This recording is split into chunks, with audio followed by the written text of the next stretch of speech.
এই মেশিনটির নাম হচ্ছে নেবুলাইজার মেশিন।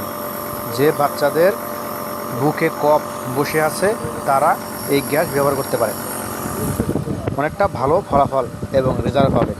অবশ্যই ওষুধ পাশাপাশি খাবেন, ডাক্তারের পরামর্শ নেবেন, প্রেসক্রিপশন করে নেবেন। কেমন? সকলকে ধন্যবাদ। আপনারা কিছুক্ষণ আগে যে মেশিনটি দেখলেন এটা হচ্ছে বাচ্চাদের গ্যাস দেওয়ার মেশিন, নেবুলাইজার এই মেশিনটির নাম।